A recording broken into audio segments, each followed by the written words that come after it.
Part of the Greenlit Podcast Network. Find more great shows at greenlitpodcasts.com. Alex, I didn't have a dream, but I was looking up some of the recent school assignments I had done. And I told you I had this big English class that was very demanding. Okay, yeah. I looked in my folder and I have written 51 different pieces. Oh, God. Since the beginning of, the end of January when the semester started. Isn't that too many pieces? It kind of is. And they're all most of them are 250 words. So do the math, someone, and you'll come up with a very large number. But finally, this week she finally dumped like the second to last group of assignments before everything gets ending here. So I was actually crunching through those most of today and got a lot of it done. So I feel good. I feel energetic. I'm a good student. And that's the mindset I'm going to go with. Okay, is this any different from when you were an OG student? You know, back when you in our late teens, early 20s. Yeah, kind of. I didn't have online classes back then. Why not? Well, they didn't really exist, I think, at the school. Oh, otherwise I might have tried it. But yeah, I think that previous English class that I took way back when, that was okay. I think things were a little different, but I got through it okay. I got a good grade on that. It was a different time. Yeah, this one is just not up to my level. It's very much geared towards English learners. And for some reason, she gives a lot of assignments that are writing essays about writing essays. What? Oh. Makes us read this book about how to construct essays and then like look at YouTube videos on like how to write a good essay and things and what a thesis is. And it's just very much, and in fact, a lot of the videos are actually geared towards ESL people, students, which is great. Good for them. That sounds insufferable. Yeah, it kind of is. And that's why I really feel the need to not get down in the dumps about it and just power through it. Because A, I have to take the perspective that's really not that hard. And B, because of that, I'm getting an A anyway. So. All right, fun. As long as I put in some effort, but not like total slacker effort, I'm okay. And I feel fine. As long as you don't make it look like you care too much. Well, yeah, basically. Do teachers still use blackboard.com? I've never seen that in use, so I guess not. Because that was when what is that? When I was in school, that was the thing teachers used to coordinate stuff online. At OU? And Bethany, yes. Yeah, they used blackboard.com. What else? There was an official OU site they used. There was PayPal was a common one. What else was going on? Very expensive. Okay. Yeah, Ashley Madison was one. Yeah, there's fees. There was it was a lot of sites. Did you say Ashley Madison? What's up? What's going on? I mean, school's tough, and yes. kids have it hard. Absolutely, school's very tough on a marriage. Yeah, I mean, what? Yeah, I submit our marriage license to the judge for review, and he just goes, you just wrote out in great detail the contents of the Daigo video, and then you just signed it. I have to take some more Evo moments if you'd like, Your Honor. Ray, will you parry me?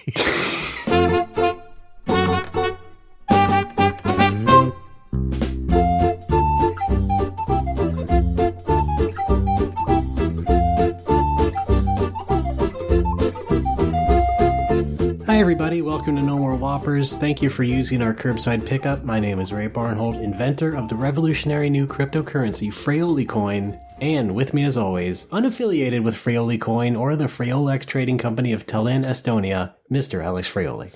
How do I have 0 Fraioli Coin? Well, you haven't signed up. But it's my name, it's my coin. Well, no, it's shared your name, but you're not affiliated. You can sign up if you want. I'm going to sign up. Back in the old country, that's how my ancestors made their living, was cryptocurrency. Yeah, right? Yeah. Shillings? Yes. Back then it was called bitch shilling.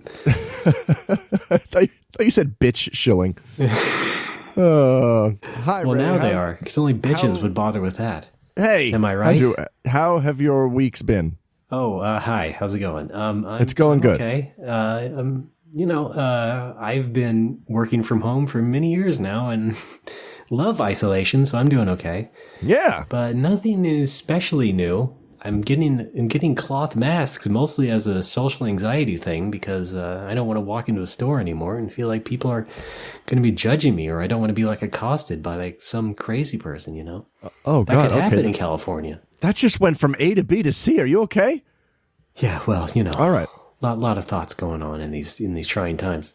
I have an idea. How about let's make cloth masks out of the Working Designs lunar cloth maps. Okay, I don't have mine anymore. That's a good idea. I do.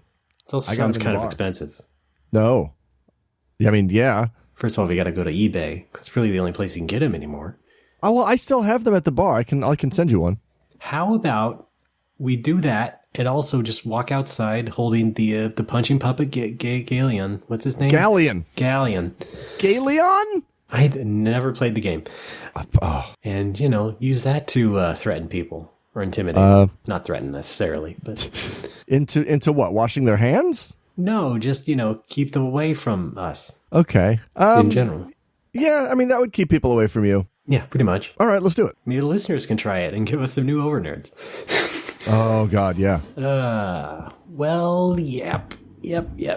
I have been wearing my mask when I go out, but I don't wear it at work. I wear it to work, but then I take it off at work. Okay. Just because... so you don't want to look too scary. I don't want to look too scary, and mostly folks who are coming in these days are my regulars anyway, so maybe I should, because they wouldn't be scared. So you're already swap and spit with them, so... Yeah, exactly, yeah. It's called the Italian greeting. Yeah, it's all my regulars are coming in. I don't have any randos anymore right now. No randos at Nando's? No randos, no cheeky randos.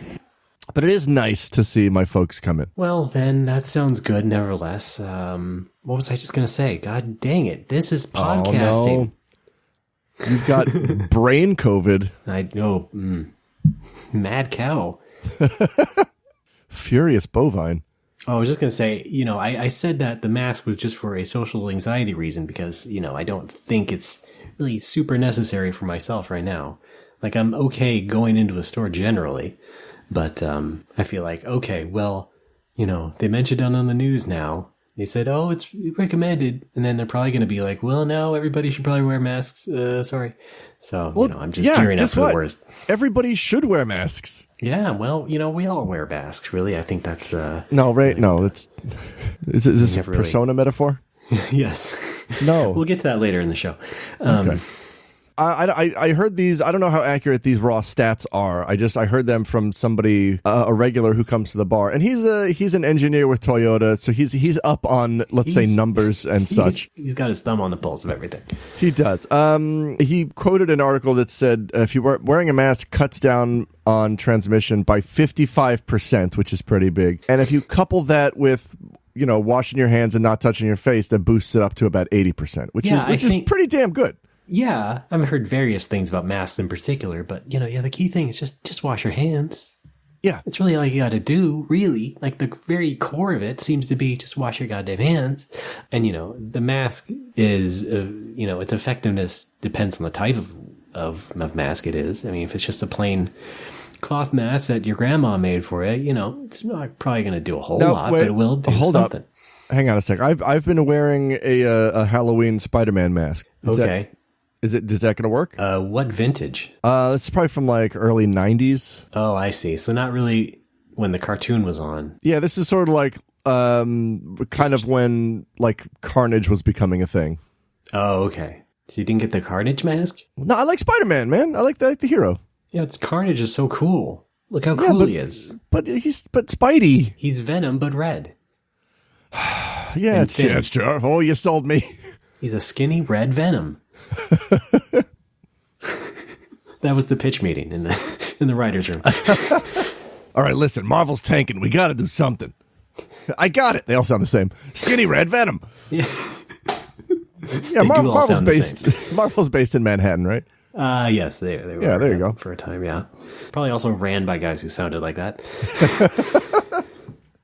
I know. Todd McFarlane's kind of sounded like that. So. What about Moon Knight? No, I know, but what if they did have knights on the moon? And of course, we know Stan Lee is, he sounded a bit more pitched up than that, but I'm sure he had some gruffness back back in the day. Wait, where's my Stan Lee drop? Also apologize no, that's you. You're not Stan Lee at all. I'm Alex. That's me. Oh, but where's the guy? Japan. I think I just labeled it blog. Oh, I don't want it. All right, fuck, I can't find it. I can't find it. Never mind. Just pretend there was a drop in here of Stan Lee. All right, rest in peace. Oh, big man's up top now. Big man, yeah, he sure is. What were we talking about? Masks, yes. Well, we wear all sorts of masks day in, day out. We show different sides of ourselves depending on who we're communicating with, and I think that is the key thing to remember as we're going through this tough time is to wear the correct mask for the situation, whether you're on a conferencing call, working from home, or going to Safeway and getting kind of unsettled by the big red signs on the floor that they have now telling you how to stand 6 feet away. We'll deal with it. Okay, so what is the proper mask to wear during a conference call? You're Zooming with your colleagues, for example, let's say. Right, yeah. What kind of mask would you wear there? The one that is, the one that conveys you at your most confident. You're a professional. You're going to get things done. You're listening. You're attentive. In certain situations, you might be the leader. So you definitely want to listen and receive what people are giving to you, making sure that everybody's on task and so forth. And then, once it rings up 12 noon lunchtime, you can let loose a little bit. Talk about what was on TV last night, because people watch TV at the same time now still, and, just let loose a little bit, and then you go back and you put on your professional mask, and this bit is sounding way too serious. Yeah, I'd like to stop now. You were fooling me. I couldn't tell if you were supposed to be serious or not. Okay, well, that's not good. So my professional mask, I would say, is I have like a masquerade mask that that I put on. Right. Well, you're always a joker. That's true, but that only covers the eyes, and it doesn't really, prevent the transmission of disease. Right. Well, except on your T-zone, I guess. That's true, and Lord knows it's. I'm an oily boy, which is also a Japanese magazine. By the way, that was on my pub quiz. Is this an MSX game or a Japanese magazine title? That was a magazine. I wonder how I would do on that quiz. I'll send it to you. Let's find out. All right. It's I wasn't going to spoil it, but I'm working on an FF7 quiz for the bar, which was scheduled for this weekend, but been canceled for some reason. Who knows? Yeah, so I'm probably pushing it back until this whole thing is over with, because I want to promote it, because I'm very proud of this quiz, and I want people to come to the bar and take the quiz. But I also, it looks bad if during a situation like this, I post on my Facebook account for the business, hey, everybody, let's gather at my business. Come on down. Yeah, so like right now, I'm not doing any promotion at all. I'm just, if folks want to walk in and hang out, folks can walk in and hang out. All right, so it's like, don't ask, don't tell. Yes. It's kind of like prohibition. Yeah, I guess. You know what they say? Don't mask, don't smell. Very good. Very good. Yeah. The quiz for this month, well, next month now, it was going to be FF7 based. I'm sure it still is. It's a lot of FF7 questions, but there's also a lot of 7 themed questions and 7 themed rounds. The quiz kicks off at 7:77 on a Saturday, and it was supposed to be this weekend, right. But it's going to be a different Saturday now because of things affecting me and my life. And now I have a chance to put stuff about the FF7 remake on the quiz, which maybe that's the one upside to this. Yeah. To be honest, that sounded to me like what you were going to do, but then again, the game was exactly. not out yet, so who would know anything. It was supposed to be about OG FF7. Right. But now I can actually play the remake and do some research and put some questions on there about the remake. Now, you want to talk about games a little bit? Because I'll tell you what, it's been a good couple of weeks for all of our video game drops, That's true. Okay? Well, almost all of them. Let me talk about it. Okay, first of all, well, this one, I mean, I'm probably going to wait and see on this one, but we got the new version of a game called Resident Evil. That's right. Yeah, over the past couple weeks in the lead up to like FF7, I've been cramming on this other game, which is the new version of a game called the Yakuza, the Japanese Mafia. I was just playing Yakuza 4. Yeah, well, hang on. Yakuza for what? PS4. Oh. Yakuza 4. PlayStation 4. That's fun. You're not going to keep the bit going? No, but I think... Did I have a Yakuza dream last night? I'm trying to remember. Oh, okay. Let's take a minute. I think I had a dream that I was in a Yakuza game. All right. But I can't remember any specifics, or I would have recorded myself. Which pervy weirdo were you? Freyolske. I don't know. That's all I got. Americans in that game. It's not under. Oh, yeah, that's right. Oh, then okay. Then just be Alex. Probably someone named Bobu. I'm Alex. I was Bob Sapp. Oh. All right, sorry. Please go on. So yeah, I was playing Yakuza 4. But then, of course, I also acquired and have not yet played The new version of a game called Persona! That's right. I finally have Persona 5. Oh, wow. You skipped the original, right? I did. Wow. Okay. So yeah, from what I've heard, this is the version to play. Starting off strong, yes. Who knows when I'll get to it, because, of course, this week we are talking about the new version of a game called Final Fantasy... Is it 6? What? No. the remake of 7. 7. Yeah. Now, we are recording this a few days before the games actually come out and we play it, so we don't have a whole lot to talk about or anything yet. So might be a couple more weeks before we can do that. But we can still talk. But, early reviews are out and people are digging it, I suppose. And, Yeah, I've heard reviews, that. Yeah. We get spoilers because it did actually come out early in parts of the world. And so people were blowing through that and, posting spoilers and stuff. Yeah, what was the deal with that? It just came out early, I guess, as a consequence of shipping priorities somewhere, like in Australia and like some European countries. So a lot of places overseas got it. But I ordered it digitally, so I have to wait like a normal person. Let's get digital. 9 p.m. Thursday. Wow. Thing to unlock. Robust lock noises. So that's fun. You're getting it, you're playing it? I mean, I have to, right? I guess so, yeah. At first, I didn't want to. Okay, let's start all the way back at the beginning. At first, I heard FF7 Remake, and I thought, yes, this will be fun. I would love to play this. Then I heard the news that it was going to be action-based, and I thought, well, I don't really care about that. I don't really like action elements in my RPGs, so not interested. You don't. Yeah. Not interested. Then I played the demo, and I'm like, all right, if I play it on classic mode, I guess it's classic enough that I can enjoy it. Right. And then I was on board, and then I was off board again because I'm like, I don't want to pay fucking $60 for 1/3 of a game. I don't care if it's the length of a whole game. It's just, I don't want to pay. You don't even know if it's 1/3. It's 1 question mark. Yeah. Oh, I thought it was 3 installments. No, they never confirmed how many it would be. Oh wow. Okay. Oh god. I don't want to pay $60 to play Midgar, and I don't care how good it looks. It's just fucking. I've done Midgar so many times. It's the reason that FF7 is the most boring Final Fantasy to me, because when I was obsessed with it when I was 14, I finished the game 3 times in a row because I had nothing else to do.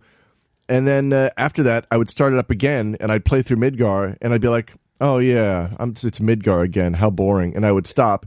And then I'd start a new game months later and do the exact same thing. So I've played through Midgar 100 fucking times. I don't want to play full price to go through Midgar again. Yes. And then... What's up? Oh, are you done? I don't remember. Okay. I constantly lose my train of thought when I'm angry at something. Oh yeah. Okay, wait. No, you're right. But now I've finally reconciled with the fact that I have to be on board because I have to have it for the bar. I have to. I can't not have the FF7 remake at my video game bar. Yeah. You know? How about the new version of a game called Resident Evil. I picked that up on launch day, and boy, kind of wish I didn't. Oh my! And of course, we are talking about the Resident Evil 3 remake. Yes. And after the RE2 remake, I said, before they announced the 3 remake, I said, if they remake 3, I'll buy that day one because 3 is my favorite of the classic Resident Evils. Oh yeah, and they keep that promise. And they did, and I kept that promise. And oh boy, it's not bad, but it's like, it just feels like a second demo. They cut out so much. Oh, really? Okay. Yeah. So wait, I've only played through the first part of the game. Now wait, person. Are you sure What? you didn't play the demo? I did play the demo. You did buy the full game. Just getting around. I played. I played all the way through the demo, and I bought the game when it came out. Started playing the game. Played through the first couple parts of the game. But then on Saturday, I watched my boy Tom play through almost the entirety of the game. Yeah, I think he's up to the last area on Nightmare mode, or not the hardest difficulty, which I think is Inferno, which you have to unlock. Right. Or Ultra Violence. Wait, wrong game. Oh no, Ray. So the game starts out just before where the demo picks up. But when you play the demo, your first thought is, oh, okay, the subway car, Carlos, Mikhail. So this is like halfway through the game. No, that's the beginning of the game. They kind of just cut everything from the beginning of the game to the subway car. What? Yeah. They cut a lot of weird stuff and just didn't think to replace it with anything. They cut out the entire clock tower. This is the weird part. They cut out the clock tower sequence, which is really fun, which I think everyone enjoyed in the original. But they kept on a park bench. There's a flyer for the famous Raccoon City clock tower. Oh, no. And it well, you know what happened? What? They didn't save the clock tower. Oh no! Oh no! Lightning struck it, and they condemned it. Rack to the future. We'll I say that one. I say that because Raccoon City, not because Jill is stacked. Yeah, no, okay.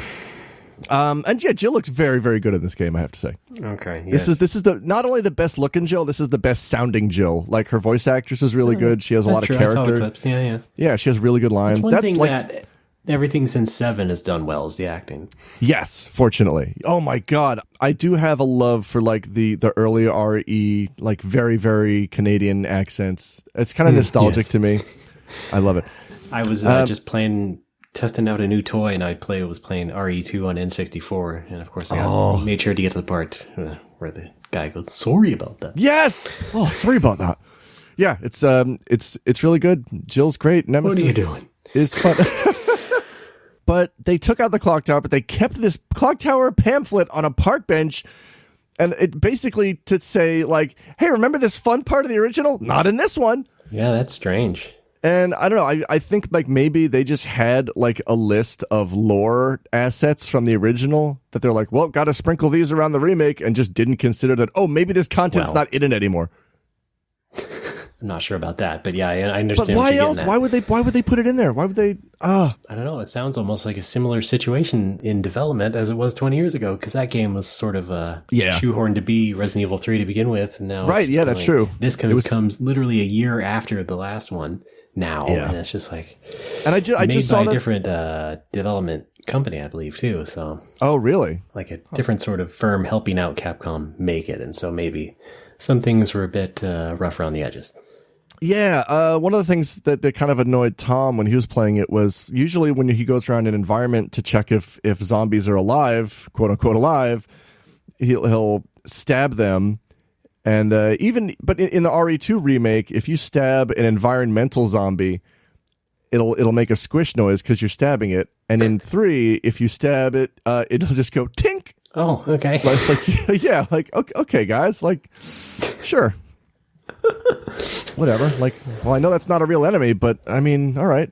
Nemesis is also not disappointing, but like visually, he's very, very cool. But his drops are not as good. You fight Nemesis a total of 7 or 8 his times. Drops. Did I tell you I'm Italian? Let me restate that. Yes, gold. Man, I thought I had a stars drop. That like this is what it was made for, and I can't find it.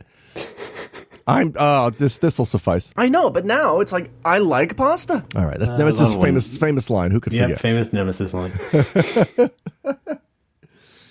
I like stars. I know, but now I hate stars.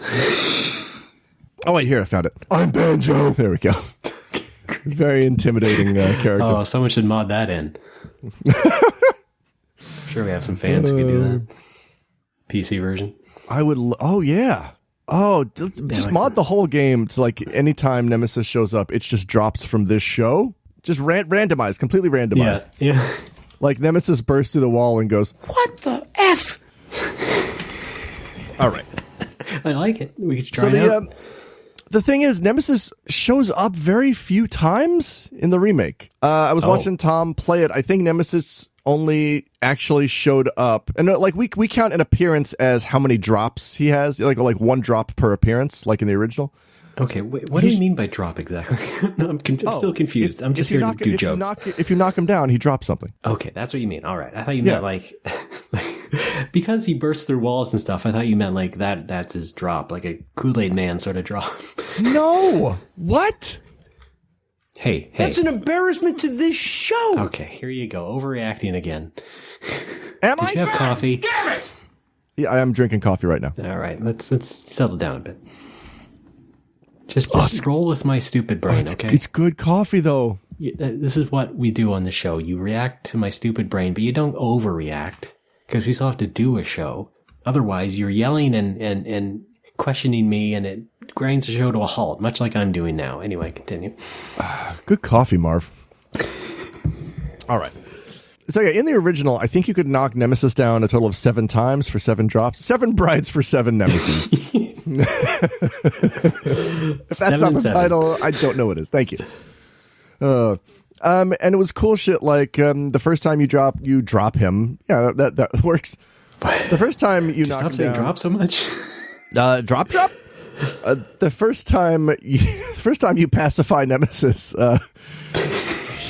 he will leave on the ground gun parts A. Oh, okay. And then the next time you can get gun parts B, and you can combine them to make, I think, the Samurai Edge or the Desert Eagle, one of the cool guns. Mm-hmm. And yeah, basically knocking him down gets you gun parts mostly, and then in between the sets of gun parts, there's like a first aid spray or something. And the only way, I think the last thing he drops is like, it's weird. It's just infinite ammo for one weapon. Okay. Yeah, it's just one weapon. Yeah, the icon might as well just be a wizard's wand. Okay. That you just combine with a gun that you like. Oh, like in Photoshop. Exactly, yes. That's how you defeat Nemesis. You just, edit him out of the game. Sounds like that's what they did. Oh, no. And that was fun because the challenge is getting all of the drops. Because they're not set. They're all sequential. So, like, if you knock him down at the beginning of the game, and then you knock him down again at the very end of the game, he's still only going to drop gun parts B at the end of the game. What is this, Mega Man? Yes. Get that beat.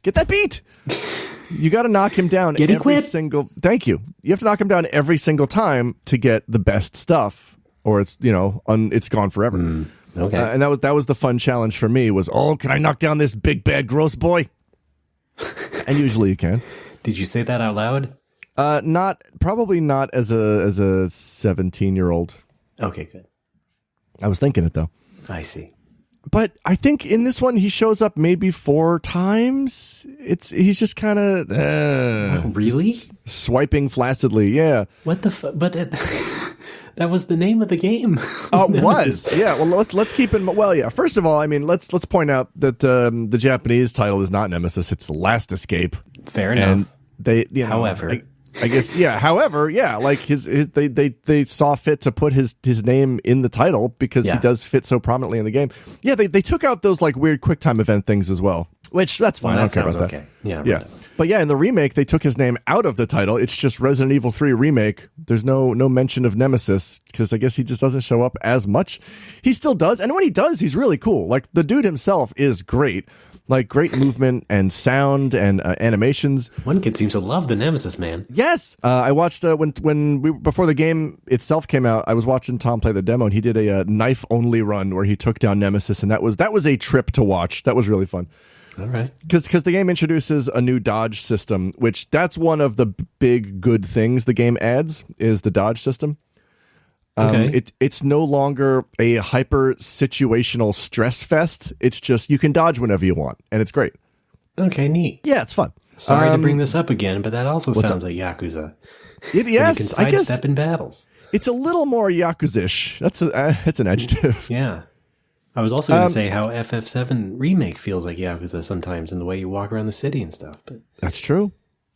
They made Carlos. They took Carlos from bumbling horny, bumbling Spaniard to cool, sexy, suave Spaniard. Carlos is maybe the biggest upgrade that anyone in the game has gotten. Oh, I see. Now, you see, I didn't think you were going to say that from, I watched, the intro parts, and it was just like, well, he seemed like he might still be bumbling, but maybe not as horny. So I don't know. He's less horny and less bumbling. He's just cool, confident, suave. And his hair, he's got good looking hair. The hair, good hair physics. That's the 10 out of 10 on hair physics. He's got that messy hair the girls love. Yes. Mikhail's good. I like that, the Russian accents are still just incredibly exaggerated. That's how you do Russian. It is, actually. Yeah, right? I mean, they are kind of exaggerated. Yes. Oh, no. What do we do? Okay, Zombie. Well, okay. You have to pronounce something. Not that exaggerated. You just choke on every word. It's like Stromboli. How do you do a Russian accent? It's like what if German had to work from home? I don't know what that means. What if German was in his pajamas all day? Just eating out of a pint of ice cream. What if? Hey mate, you want T-virus? T-virus? All right, I got nothing. Oh, why is that killing me? And I mean literally. My one Russian point of reference is my friend Sebastian. He's from the UK. I think he's from Manchester, and there was a Russian dude who just tried to sell him drugs all the time, and we would just always open up with "Hey mate, you want drugs?" we just repeat that to each other all the time because by itself is intrinsically funny. Right. Well, it is. Yes. Yeah. All right. No so argument there. That's Resident Evil Nemesis. Yeah, it sounds like it is as much of a gap filler as the original was. It is absolutely not worth full price. If it gets knocked down to $20 or free on PS Plus, definitely pick it up. But don't pay. Unless you're a diehard Resident Evil fan, do not pay full price for this. And I'm not. It's not a full game. Yeah, it's still fine. It's fun. I like easy mode because I don't have time. Oh no, they made me feel ain't bad. Got time for that. They made me feel bad because it's not called easy mode. It's called assisted mode. So now I feel even worse. But I don't have a lot of time to play games, especially because I'm mostly playing FF14. More on that later. But when I'm the only time I'm not playing FF14 is when FF14 is undergoing maintenance. Right. Okay. So that's basically that was my RE3 time. All right, and you can't change the difficulty in that one. You can't? 14. That was it. Oh, that's right. Yes, that's true. It was a joke. I mean, the real difficulty is dealing with other people. Mm. I tend to play games on the easiest difficulty, unless it shuts off content. You know how Raymond, come on. Just doing fake scoffing. It's not even funny to do the fake scoffing. Okay, I'm sorry. Just let me do it once. I mean, the exception, not RPG stuff. RPG stuff, I will tend to crank up the difficulty, but action-based you're stuff. A pro. I'm a P-Ro. I'm a P-Ro. You've seen some shit. I've seen some. I saw Kefka move those 3 statues. I was there on that day. But yeah, action-based stuff, I tend to put on easier difficulties just because I'm not good at action games, but I still want to experience the game, and I don't want to spend the time to get good. That makes perfect sense. Yeah. Yeah. I would definitely not even ever judge you otherwise for playing any game on any difficulty you wanted. Yes, I mean, shit. But then meanwhile, I'll do a solo hero run of Dragon Quest 3, which is very hard, but super fun. Yeah. I find that very fun. But again, you're a pro. That's right, with numbers. Know that you've played that game 3,000 times. So. Yes, check it out. Vitality. Dexterity, right? Uh-huh. Just naming some of my friends. Go on. Luck. Yeah. Iron Helmet. Mm-hmm. Baramis. He's a bad guy. No. All right. Bold. So games good. I'm losing my train of thought here. Raymond, do you want to say something about games? We can wrap up Resident Evil. Okay. Yes. I mean, we can't talk about Persona because I didn't play it. I do want to mention I think I saw yesterday they just announced RE8 for release next year. They announced it. What? I didn't hear this. Yeah, that was on US Gamer yesterday. So Look forward to that. Hold on. Let me check this out. All right. Sorry, scoffing again. Didn't mean to. Yeah, enough scoffing. Enough with the fucking scoff. It's for comedic effect. And then I will suck on a gun. Yeah, well, I do have Disaster Report 4 coming in. Oh, yeah. Remember that game that didn't come out 10 years ago? Yes, Zettai Toshi something, Zantetsuken. What is it? Okay, Zettai Zetsume Toshi. That's Toshi. it. You know, Desperate City or whatever. Yes, Desperate City Wives. And rail means rail. And Zettai means Zettai. I had a credit left over on my Japanese PSN account, and I got their other game. I actually forget the goddamn name of it. I think it was Kyojin Toshi or something. What? Doshi the Giant? No, but it's the one that has like kaiju and famous those monsters in it, and Godzilla and shit. Oh yeah, that's fun. Is this part of the show? Not really. Okay. Maybe we should take a quick break. Oh, I was busy checking out, corroborating your story about Resident Evil 8. Yeah, do that first. Okay. Anyway, it wasn't really an announcement. It's based on rumor still, but yeah, there was like reports saying that they're doing it. Okay, oh boy. Big deal. How about a remake of RE4? You think they'll do that? I don't know. I think RE4 is kind of perfect the way it is. Maybe but they can do it. Yeah. Okay. There's got to be something between remake and HD remaster, and that's what I want them to do for RE4.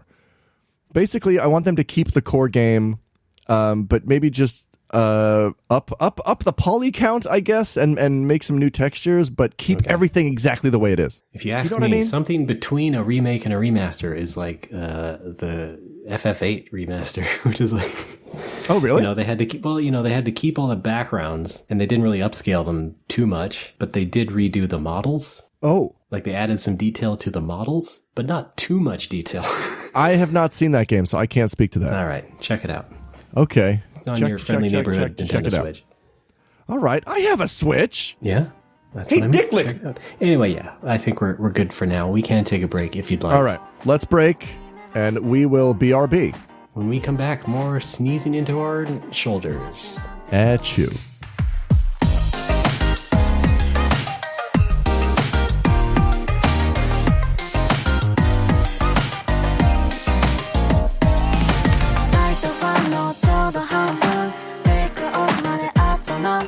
There are a lot of podcasts with comic book reviews and interviews with some of the greatest creators in the industry, but only one will tell you scientifically what the worst comic book of all time is. And the best. We've been ranking comic book stories for 6 years. We have a list with over 1,000 comics on it, and we're adding more every month. War Rock and Ajax on the Greenlit Podcast Network.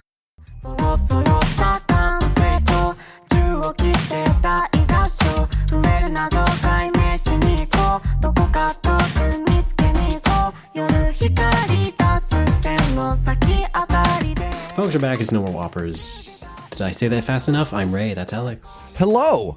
Hello. Raymond's just, okay, quick, let's wrap up Game Talk. Remember last episode I said I was playing Dragon Quests on my telephone? Yeah, you did say that at some episode, probably 8 others as well. But yeah. That's true. So yeah, I finished 1, 2, and 3 on my phone. They're great. And I said I was going to play 4, 5, and 6, and you were saying something like, yeah, but those ports aren't very good. And I'm like, what are you talking about? They're great. Just the first 2. What? Wait just a minute. 1 and okay. 2. Now the story's changing again. No, those are fine. They are ugly. They're fine. Well, I think 4, 5, and 6 are the ugly, is what I'm experiencing. Oh, I see. So you have a bit of a different perspective, literally. Yeah. Well, not ugly, but there's some really weird visual choices that were made. Like why the characters' portraits in battle are minuscule, and I don't know why. Oh. Things like that. The fact that you can walk in 8 directions is, I don't know. It was easier walking around with just 4. Like I know they're all based on that PS1 remake of 4.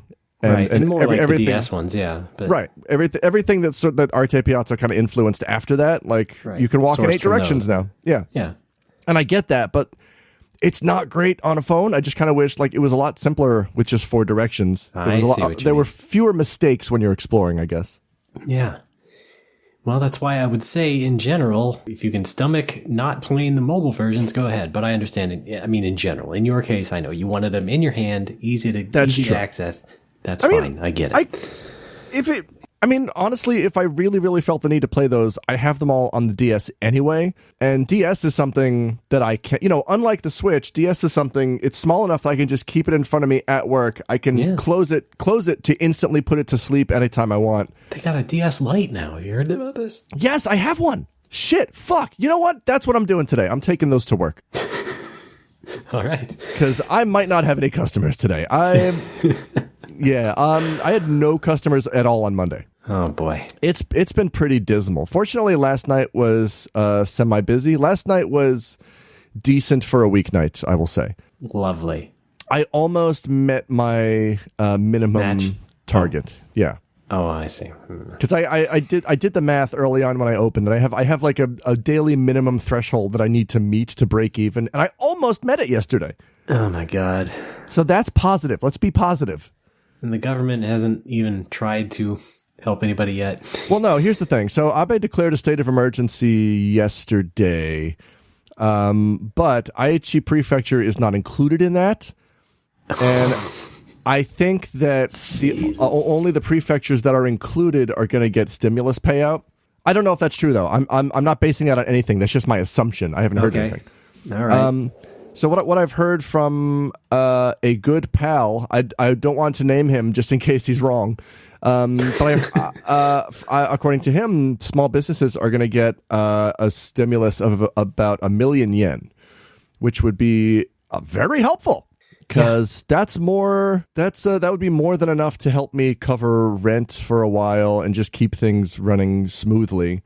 Yeah, because also sounds too good to be true. It does. So my assumption on that is that it means up to 1 million yen. And that I'm just going to get, I don't know, a couple $100.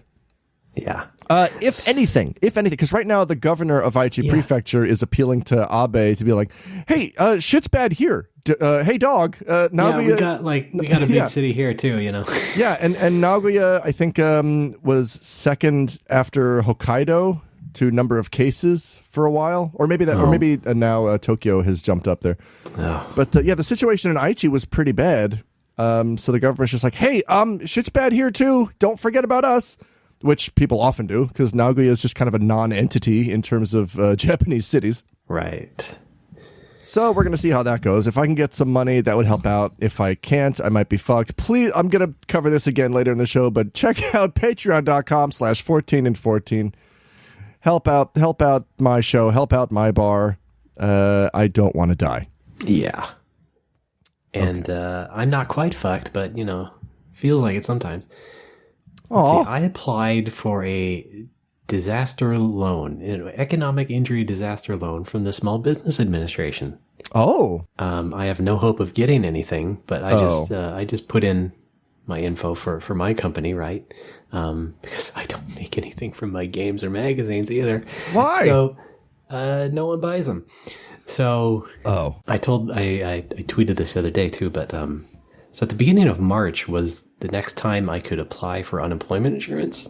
Okay. For another fucking 6 months or whatever. So I did that as soon as possible, which was the exact week when it all went crashing down and the entire rest of the state applied for unemployment. So they got backed up and I got the forms and everything, but I didn't start to get the claim forms to actually submit things to get money after that. Oh. On the website and stuff like you're supposed to. And then I tried contacting them through their contact form, which is basically right now the only possible way to contact that department because if you call them, it's just a message saying, we have too many calls. We have more calls than we can take care of right now. Bye. Oh, boy. So I just had to wait it out, I guess. But then I went back to the website like yesterday and all of a sudden I could file a new claim again. So even though I do have to start over again, at least maybe it'll work this time. So who knows? Oh, well, good luck with that. I say that sincerely. I have those two things on the horizon, plus maybe the actual stimulus package they're supposed to send out.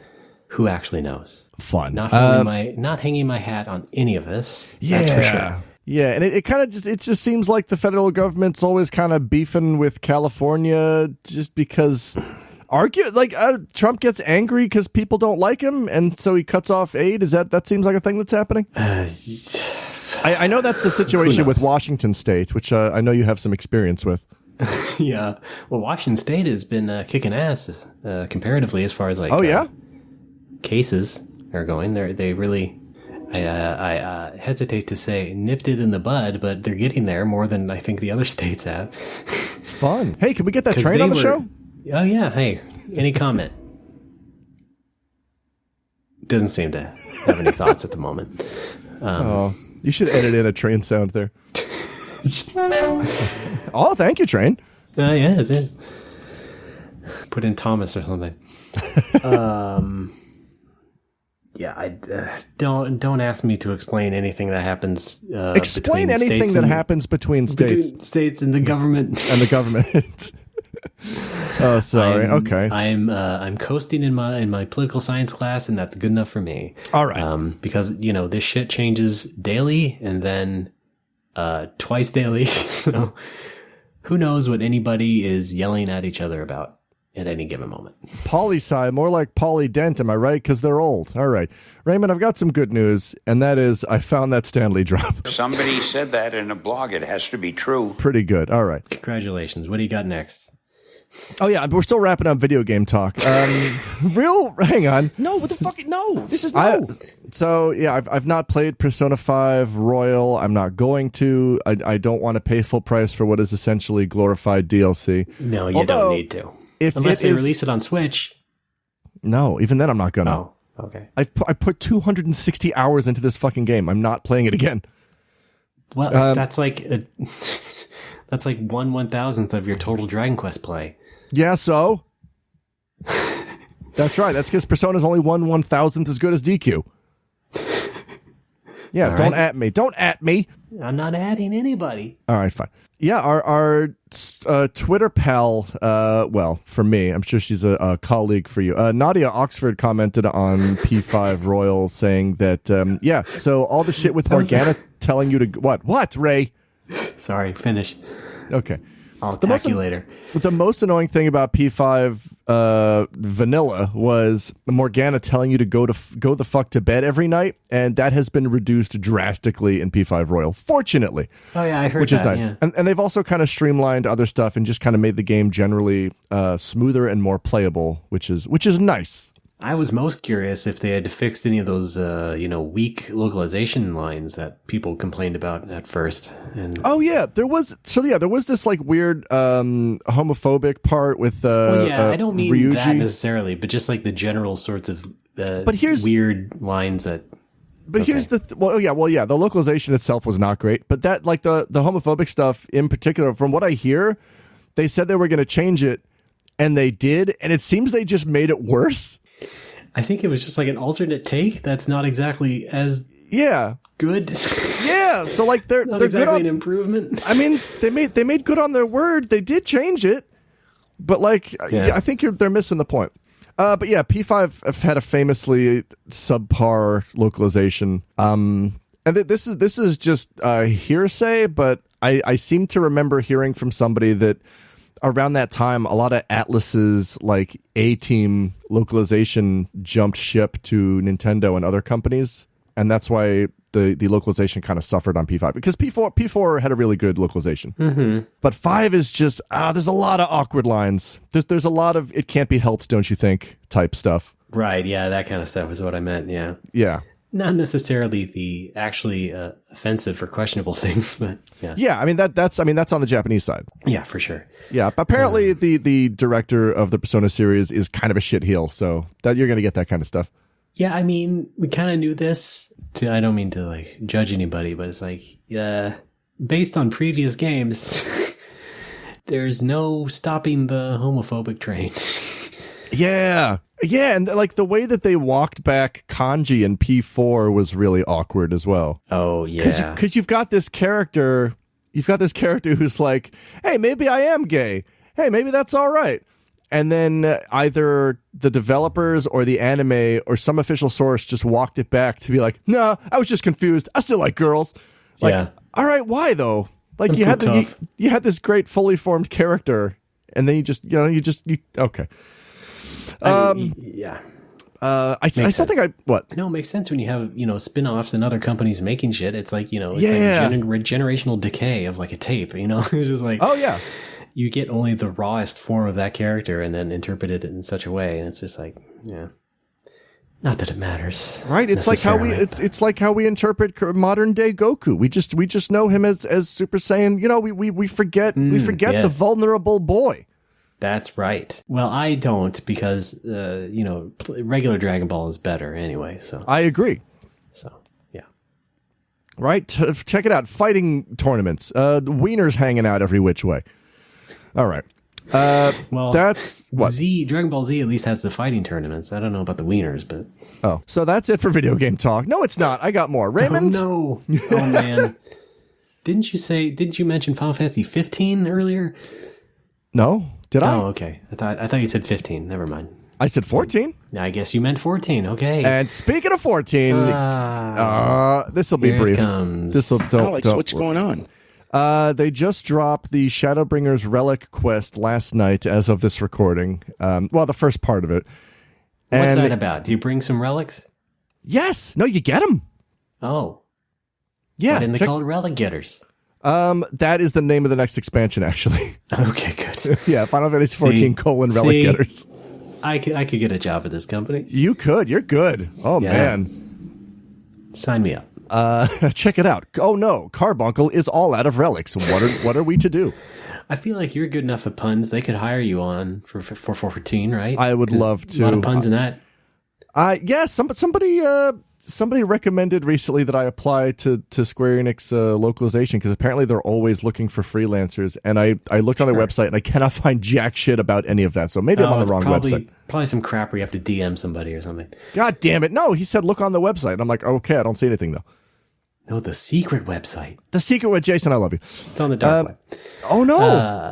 How about this? Here's our two dream jobs. You writing puns for FF14. Me doing the Seinfeld social media accounts.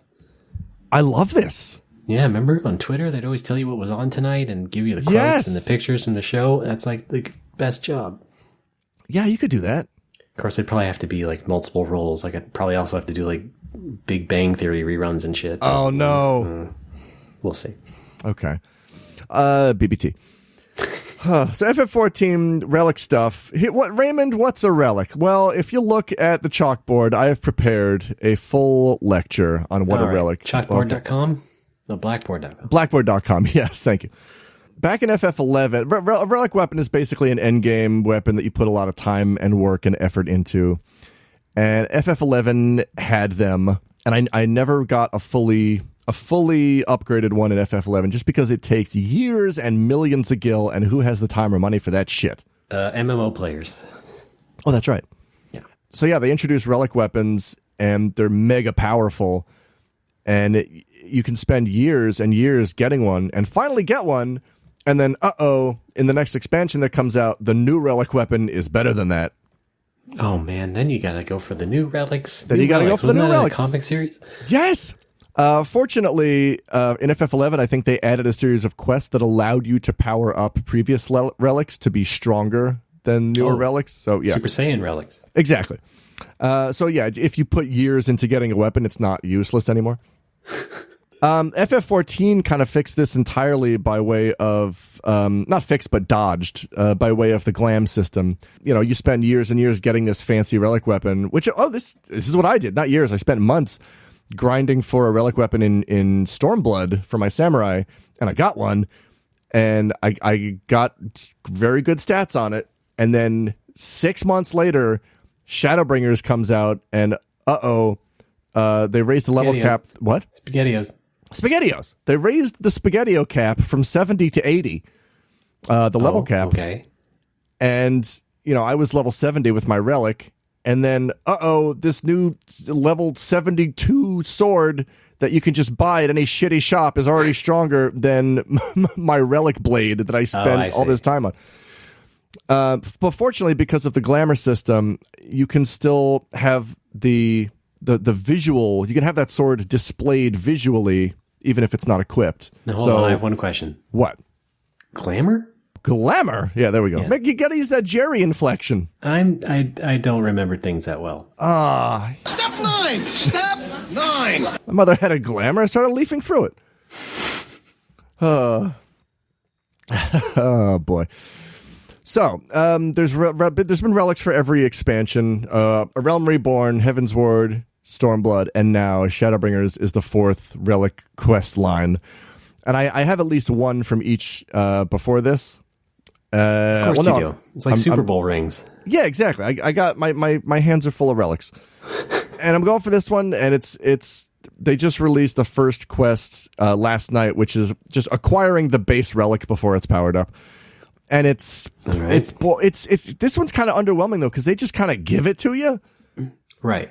Typically, you have to do what? You need to get the starter set, and then additional figure sets are sold separately. I think maybe because like even on Square Enix's official site, like when you read the version update notes, it even I like how you gave me absolutely nothing on that. Thank you. I must have missed what you said. I guess so. What did you say? You buy the starter set, and then additional figure sets are sold separately.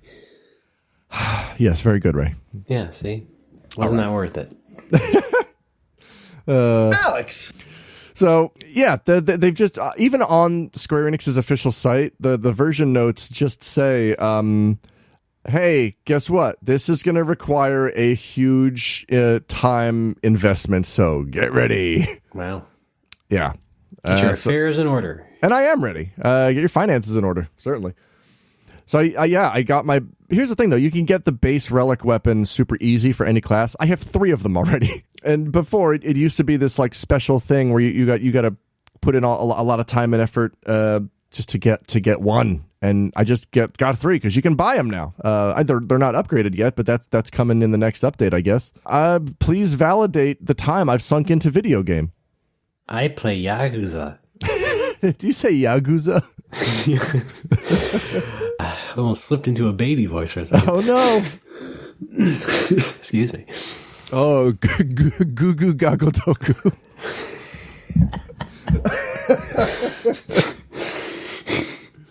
Yakuza 0 minus 15.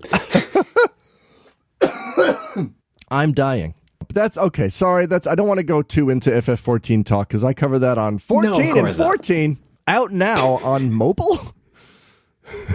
Technically, it's wherever you download podcasts. That's true, man. I've been listening to a lot of podcasts while I play FF14. I recently got back into the Stuff You Should Know podcast because I like to learn while I'm killing my brain with video games. What a nerd! And I guess on their podcast network, you know, they have to play a lot of ads for their other shows. And there's an ad for a particular show, and it's called the Ron Burgundy Podcast. And it's this dude. No. It's this dude doing the worst Will Ferrell impression I have ever heard in my life. And it's like, how did you get the rights to this character? Why are you doing this? Why are you doing a shitty Will Ferrell impression? Like, couldn't you at least find somebody who has seen the movies? And I looked it up, and it's Will Ferrell. And I'm like, what happened? You can't just be old. Did you just forget how to do your own character's voice? Yes. Okay, I guess that's it. Also, what? It's a corporate gig, essentially, is what the damn thing is. And he probably has no concept of how popular podcasts are. And it's just like, yeah, let's do it. Let's bash out some sort of fucking shit to do. And there you go. Fun. Yeah, it's the brave new world of corporate podcasts. Cool. All right. We're not corporate yet, are we? Ooh. Oh, part of the Greenlit Podcast Network. We took the first step. That's true. We're getting there. Right. We already got this big fat paycheck. Yes. Yes. I love my starter set. Daughter set? Starter set. Oh, much better. Right now, you can use code NMW and get 20% off your first order. Check it out. There's a special offer exclusively for listeners of No More Whoppers. Go to... You know what, Alex? Yeah. We all have problems with our erections. Yes, I've got one right now. Cut that. Okay. Yeah, we haven't done any proper ads yet, and that would be kind of fun. Maybe, he says questioningly. Big one. We'll see. Yeah. Nevertheless, I'm going to keep that shit tight. Yes. We're going to keep them short and sweet. Yes. That's right. Check it out, Ray. They like it so much they bought the factory. What do you think about that? Yeah, I mean, listen, I'm not afraid at calling out Never Not Funny because they wouldn't hear this anyway, but oh my God, 2 5 to 6 minute ads back to back. Yeah, I know. Yeah. It's a lot. That's same with I don't hear them on Comedy Bang Bang anymore because I've managed to route the Stitcher feed into my Real Podcast app, which is nice. But I will have to hammer on the fast forward by 1 minute button for Never Not Funny 10 times. Yeah, because it's just I don't get it. Oh yeah, it's a lot. Someone told him it's kind of like old school assumptions about web advertising or something. It's all based on different metrics that now don't apply anymore. But it's like someone was told, listeners love you so much. They said they would be happy to hear you talk more about a product, even if they knew it was an advertisement. But that's not actually true. Maybe I like your content. Maybe I don't need 8 extra minutes of you talking about a fucking razor. It has to, you have to know that they want to keep the ads as short as possible. I think there just has to be some sort of monetary thing. They must just get paid more for doing a 5 or 6 minute ad. Because there's no other reason they would do that. I have no idea. Right? Why don't we I just signed the contracts. Okay. Folks, write in. I don't read them or anything. Aw. Maybe you're right. Who knows? Jimmy Dean's pork sausage. Pick some up today. Use offer code sausage. Point is, I don't like it. I'm using this as a platform to say I don't like it. All right, that's fine. Use your platform. Hey, breaking news: Dragon Quest VIII on smartphones is now 33% off. You gonna get that? No. Okay, don't. You might say I'm gonna play it 33% less, which is already 0. You can't go lower than 0. Oh, right. You know what? One of my biggest complaints, maybe the biggest one that I just glossed over, about what? DQ 4, 5, and 6 on the phone. Okay. Yes. So DQ 1 through 3, and a lot of phone apps do this. YouTube is the worst offender. YouTube, if you're watching a video and you pause it and you go to another app and you do something for 2 minutes and you come back to that video, YouTube's like, I don't remember. What were you doing? I don't remember. Were you watching a video? I'm real dumb.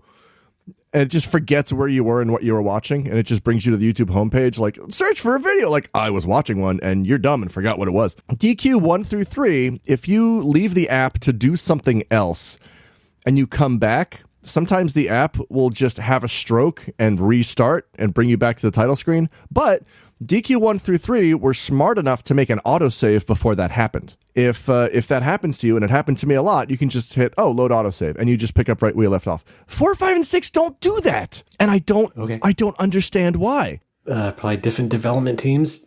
Yeah, but because let me tell you this. Hi. Let me tell you this. For example, 1 and 2 and 3 on the Switch. Yeah. I thought maybe they would have, the left shoulder as the accept button, like most of the other games do, like L button as a duplicate of the A button, right? Right. It doesn't. So it's a lot less convenient to play sometimes because they just did not bother to implement it. So someone did not bother to properly implement handling when the application is suspended on the phone and then make sure that, a save is happening at the same time that happens. So then as you use other apps and stuff, eventually the game is pulled out of memory and you lose your progress. Yeah, it's, I don't like it. Yeah. I mean, I ran into not save bugs, but similar bugs with Blast Rush. Cause it's you would try and exit in the middle of the game and then you would boot and then you would open it back up and all of a sudden the ship would just blip out of the fucking screen for some reason because it was building up momentum or something in the background. And momentum? So, stuff like that. You gotta program that stuff in. It's in the APIs. It's not that hard. I'm but working for some on reason it. they don't do it. Yeah, you too. All right. When's this RPG coming along? Yeah, that's mostly hit a wall just because all of my time now is going into relics and doing YouTube stuff and trying to keep my head above water financially. Right. I will, once things calm down, I'd like to return to the game because the story is almost completely done. I have to figure out the second part, which is learn how to make video games. Yeah. Should be good. Good luck with that. Yes. Big ups to the guy who contacted me if I had any questions or needed help on the game side. I 100% appreciate your willingness to, extend a hand and say, if you need help, I'll help you out. Really could have done without the bitchy tone of making your first game an RPG is such a dumb idea. I have to help out. So, yeah, thanks a lot. People are great. I mean, I sort of said that, but I tried to be gentle about it as well. I'm sure this person was as well. I mean, as gentle as possible, being your friend, and I knew that you can still make your own decision as a person. Yeah, I mean there is such a thing as a backhanded compliment. I know that you are not such an ignorant oaf as to say, "Well, I'll make a grand RPG as my first ever game." Like you understand yes. some of the things you take on in that sort of project. Of course. Still don't do it. Well, anyway. Hey, Raymond, transform and roll out, motherfucker. Alex. How about you make me games? What? How about this? A game where you drop blocks into a well. It's called Blockwell. You know what? It's just crazy enough to work. All right. Let's do it. Based on the traditional Russian folk game. I don't know. You lost me. Yeah, sorry. Let's just say I don't even know the word for block in Russian. Blok. Blok. Bloko. Okay, that's offensive. Is it? Let's move on from game talk and talk about movie game talk. Oh, like what? The new version of a game movie called The Wizard. That's right. In Japan, the name of that movie in Japan is Madoshi. No, we know what it is. Yeah, we know what it is. Sweet Road. Yeah, so The Wizard Special Edition Blu-ray came out. Recently, and I got that, and I was shocked. Okay, I knew there were a lot of cut scenes from the movie, just based on my own information and everything, knowledge. Over the years, I did not know there were 37 minutes of deleted footage. Holy shit! It is quite a bounty of basically a lore. Wow, wizard lore. Yeah. Most of it is in the beginning of the movie, like the first half, like essentially like the first half chopped off completely where we learn more about like the kids' home life and stuff. Like the Nintendo stuff is introduced way earlier. As Fred Savage is shown playing like Mega Man 2 on a black and white TV for extra realism. Nice. I know a lot of us used to play games on black and white TVs and stuff like that. And like his group of friends that we do not see in the final cut at all. Oh. But it's like 3 other boys who, he just hangs out with and causes trouble with, etc. And then there's more stuff with Christian Slater's character where, we see him drunk and trying to steal the truck, which are things that are mentioned in the final cut. Through ADR by Beau Bridges. Oh. But they actually did film those scenes. And the rest is just mostly miscellaneous things that are more reasonable cuts. In any other movie, you would see, okay, this is just like filler stuff. You can cut this out really quick. Like other interactions between the kids and stuff. But yeah, I was like, holy shit. They had a whole reel, essentially. All these related scenes. It was really amazing. And the commentary was good by the director. I read a review before on an early review who, seemed kind of lukewarm on the commentary. I thought it was fine. You do learn plenty about the production. It's not like he was talking about Nintendo all the time because he didn't, but, as far as like learning about how the movie was made, that's a good commentary. And then there's another disc with extra little featurettes and things, just very, low budget sort of quote unquote documentaries. Okay. How the movie was made, but they did also talk with the writer and stuff, and you do get a lot of insight. It's a pretty good package for what it is, despite that ugly box art that is thankfully reversible. Yeah, I saw that. That does not look great. The original poster art. Fuck. No, the original poster art is good, and you can switch it to that. So good. Yeah. Now here's the thing. I hate to bring it back to FF14, but I'm not. It's okay. I would have brought it back to Yakuza somehow. I'm not doing all the content on my YouTube series 14 and 14. I might practice for Fred Extreme, but I'm probably not going to put myself in for Fred Savage. Is that a reference to the game I don't get? Yeah, never mind. All right. Because the hardest versions of boss fights are called Savage. I'm sure our FF14 listeners are loving that. It goes hard, extreme, savage, and I'm going to go hard on you. That's fine. With these fists. Come here, put them up. Okay. Come here. Oh, sweep the leg. I put them right. Oh, you said fists. Well, that's fun. I mean, it's. I wish I loved a movie as much as you love The Wizard.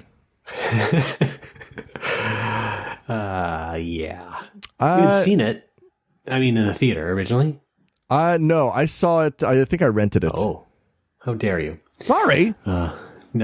Well, I mean, I understand then that, I think for me to have seen it in the theater originally, that sort of seeded the whole bullshit. Yeah. Yeah. I don't know about you, but I got into video games very late in the NES life cycle.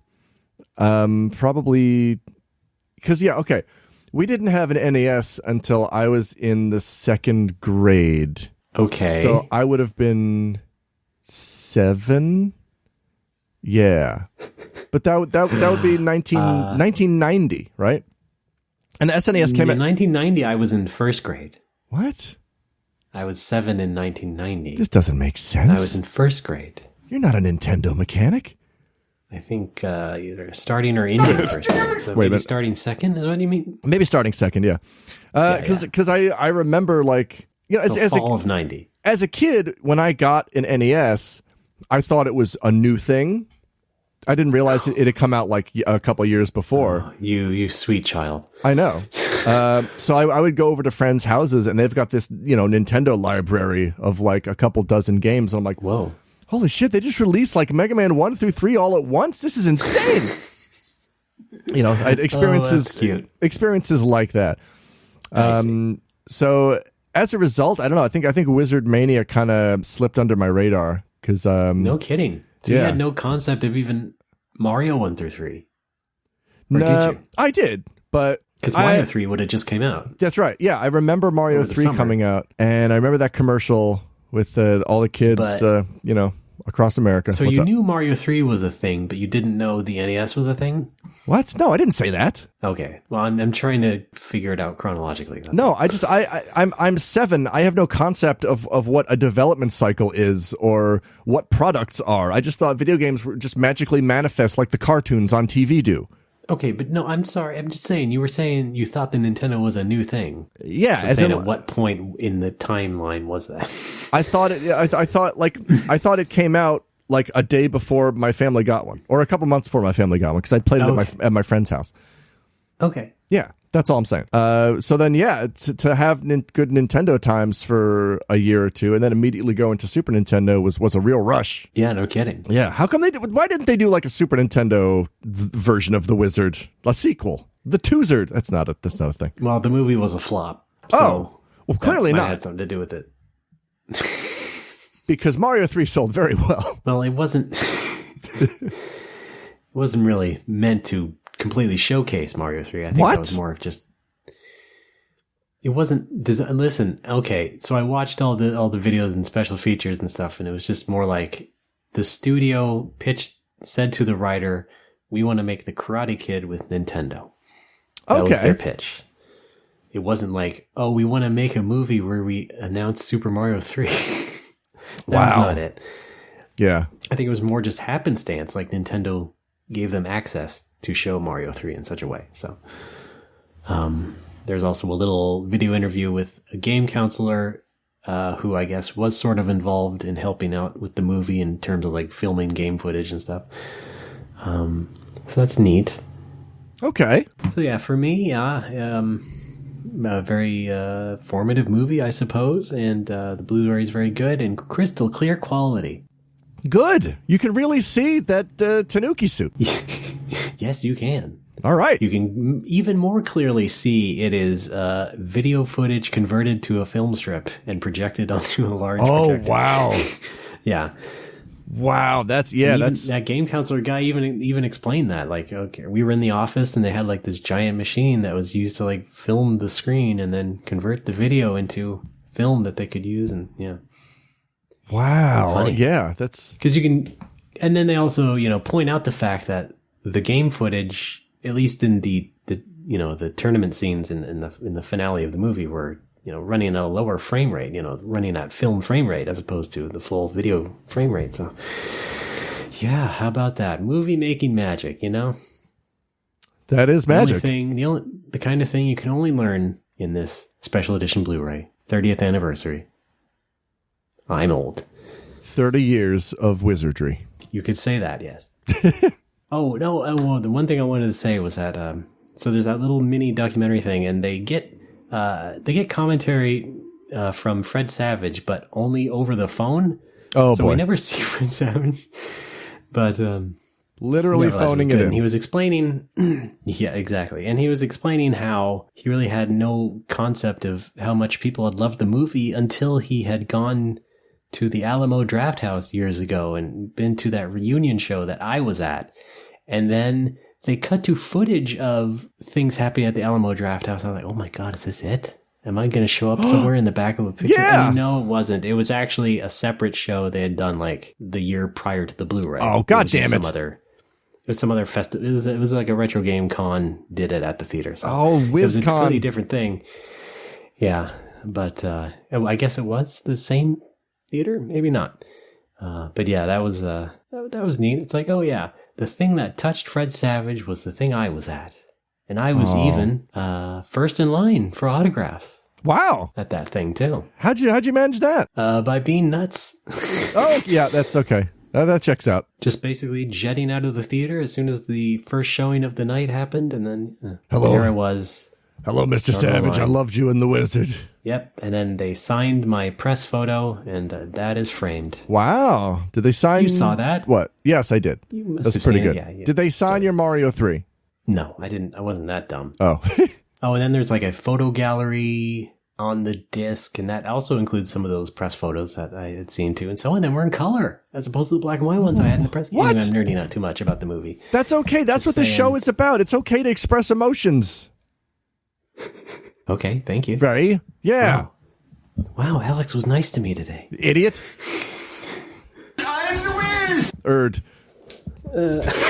Elaine's in love with the Wiz guy? That's the sequel. Oh. Did they never did a straight to video sequel, direct to TV movie? Oh man, I feel like that ship has sailed if it ever would have happened. Yeah. I feel like they could have done like an extra like a really overwrought kiddish version. I'm thinking like in comparison to like the Home Alone sequels, like the direct to video Home Alone sequels. Yeah. Like, they could have went like totally kid camp with it and just been like complete and utter pablum. Oh, about the GameCube or Wii or something. Why don't we write a treatment for a sequel? All right, I already got one page. Wow. Okay. Yeah, you know this. This is the thing you joked about before. Oh, that's right. That's right. I forgot about that. Yeah, that was holy shit. Shit. Not serious. Fade in our successful career as screenwriters.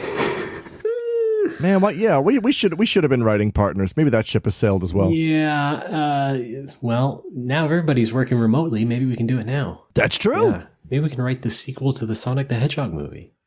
No. Why not? Let's think about that. Okay, but first let's take a break because it's been a while. Been a while since a break. Yeah. Okay. It has. Let's do that. Who knows what's next?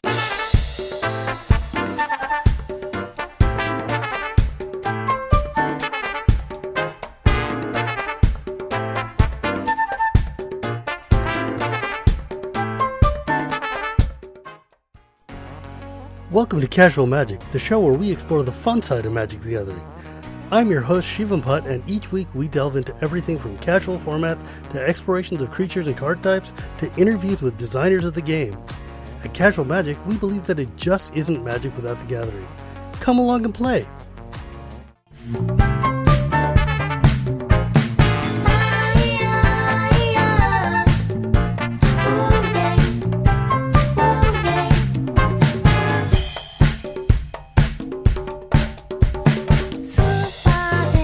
folks, we're back. It's No More Whoppers. I am Ray. That continues to be Alex. It's me still. Yeah. Well, cool. Here we are, still recording a podcast. I know, right? We haven't been slowed down by that darned cat, by that darned COVID at all.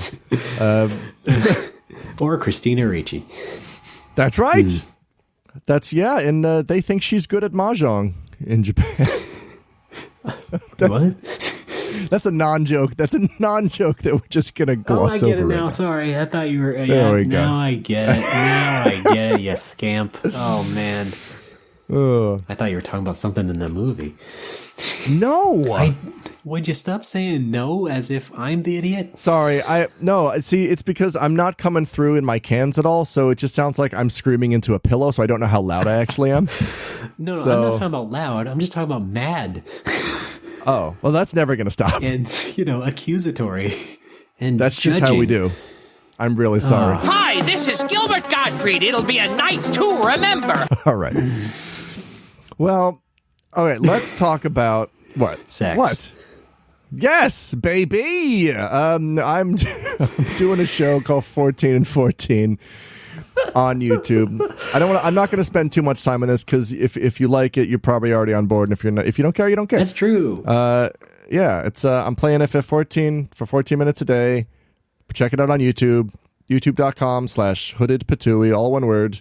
The Patreon is 14 and 14. That's XIVIN14. It's helping me keep the lights on at the bar while people aren't coming. And also it's for, to support me making dumb YouTube videos. Yeah. And once this whole thing settles down, maybe I'll focus more on that and put, do proper tiers and such. Right now, it's just you're helping out of the goodness of your heart to keep Critical Hit going. Folks have already signed up, and some folks have already increased their pledges, which is really nice and very helpful. So thank you for that. Cool, good for them. Hey, now let's do it. Now let's do a thing. Let's pretend we're like on a PBS fundraising segment, okay? Okay. And now here's Alex Fraioli to tell you about all the benefits you'll get as a member. Check it out. You there's a tote bag. No, I don't have tote bags. All right, what do I have? You get a pin. It's not related to Final Fantasy. It's just it just says Goodyear tire. You also get a 2017 calendar with anime on it. You're want more? You're looking around your room, aren't you? No, but I'm gonna start. You get a mixer, cotton swabs, glasses, mask, hair gel, gloves. Have some of those. Oh, good. Yeah, we need those in this time. A coffee tin full of rent money that I've got to pay the landlord. You get that? No, you don't get that. I need that. Coffee tin. Yeah, I have a. Well, no, it's not a coffee tin. But it's a tin for storing coffee. Full of pennies? What are you talking about? No, it's like here. Sounds like pennies. No, there's coins in there. Yeah, but I use it to keep the 10,000 yen notes because there's no point in having them in my register because I can't give them out as change because they're too goddamn big. All right. Anyway, all right, sorry. Cashier only has $30 on hand. Welcome to PBS, bitch. Okay. I don't know. I was just talking about the sign they have in the front of 7-Eleven. Oh, yeah. Driver only speaks 3 words of English. Right. Well, that's mean. No, that's the joke. Okay, fine. Look at sign! There we go. From the critic. Come on, man. Yeah, right. The critic. Look, I've memorized mostly the Mystery Science Theater tapes. I don't really... That's fine. There's room in your brain for multiple things. I understand, but it's just, it gets pushed back a bit more, the critic does. That's all. Oh, man. Mattingly just split his pants! That's always in my brain. True. More poison! Well, do we have any fan fun this time around? We don't, Boo. but next time we might. We're racking up more of those Facebook likes. Oh, are we? We're racking them. We are. We are Italian. I was. Yes, we are. Yes, we are Italian them. Is that what you said? I did now. Oh, yeah, I definitely did. cool. What is this drop that's just labeled drop 2? Time attack. Oh, cool. Time attack. Oh, love it. Wow, what is that Why do I have it? I don't know. Why do I have it? Time attack. I don't know what game that's from. Time attack. Pretty cool. I almost want to say Toshinden. Oh, maybe? Time attack. What about this one? Spooky Sunday.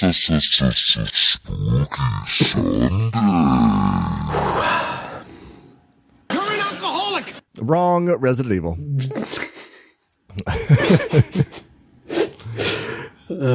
Also, let's not forget, You're an Alcoholic never came out outside of Japan, where it was originally known as Waku Waku Aruchu Boken. This is gold. So, this is just solid gold. Suck on that. Yeah. You're solid gold. Yeah, all right. I'm saying you're a friend. Yeah, right. Thank you for being a friend. Thank you for being that. Thank you. Traveling down the road and back again. Yeah. Cool. Oh, yeah. What was I going to say? If you don't want to give to the 14 and 14 Patreon, and that's totally okay because things are batshit crazy right now. Yeah. Please, at the very least, you subscribe to my YouTube channel. Smash that like button, as the kids say. Just go to youtube.com/hoodedpatooey or /you. I don't know how the fucking things work. I've linked to it on Twitter before. Go to check out my TikTok, check out my Gleep Glop, donate some bucks to my Flip Flop. We were supposed to get you on Cameo like a year ago. Yeah, that's true. But I never figured out. Like, I downloaded Cameo, but it's only like, client side. There's no way for me to be like a person who gets paid to say happy birthday in a dumb voice. This is why, I mean, you gotta open your mind a bit more to technology. You gotta look around. You gotta be resourceful. Oh, that reminds me. Use Google. I was recently. What's Google? I was stretching when I said that. I was recently contacted by a woman from a talent agency in Nagoya. What the? Yeah. So when things started to go to shit and I realized I had to start making money on the side, I signed up with a website called Hello Sensei, which is basically for freelance teachers to register, and then people who want to study English can sort of find them and meet up with them there, and you can schedule lessons and stuff. Right, yeah. I know about and those I things. thought, well, yeah, it's probably a good idea to, I mean, this was, my job for 8+ years. I have some experience in it. Maybe I should be doing this on the side to help out right now. Yeah. Especially because teaching is way better money than owning a bar. Who'd have thunk it? Yeah, right. Didn't get any takers, but I did get contacted by a woman from this website called Career Bank, not to be confused with Chemical Bank. Careerbank.jp. She emailed me like, "Hi, I found you through Hello Sensei, but sorry, I don't want lessons. I want to know if we can add you to our talent agency's roster or whatever." Okay. And at first, like, the only reason I was really skeptical, it seemed really sketchy to me, was because she sent me 2 PDFs, and one of them was an interview, and in the interview part, at the very bottom is a field for my bank info, and I'm like, okay, right out of the gate, that seems like a red flag to me. Good old Japan. Yeah. On the other hand, she did mention in the email, you only have to fill out what you're comfortable with in this interview. You don't have to fill out everything. So I'm like, okay. For some reason, there's a checkbox that says, willing to do nude tutoring with another man? What? No, neutering? Wait a minute, that's a different thing. So I've just filled out the fields that had information that they already knew, like my name and my email and my phone number that was already on Hello Sensei. And I just filled out work history. And then the second PDF they sent was like, here's some sample scripts. Please record these and send them back. So I did that. Oh boy, you did, huh? Yeah, I did. And she's Let's like, hear one yeah, of those okay, now. well, you want to? Hang on a second. Oh man, I was kidding. I didn't think you'd go through with it. All right, okay. Let's see what these are. I've got this one's called Technical. Pharma me's better. Well, it's still slow.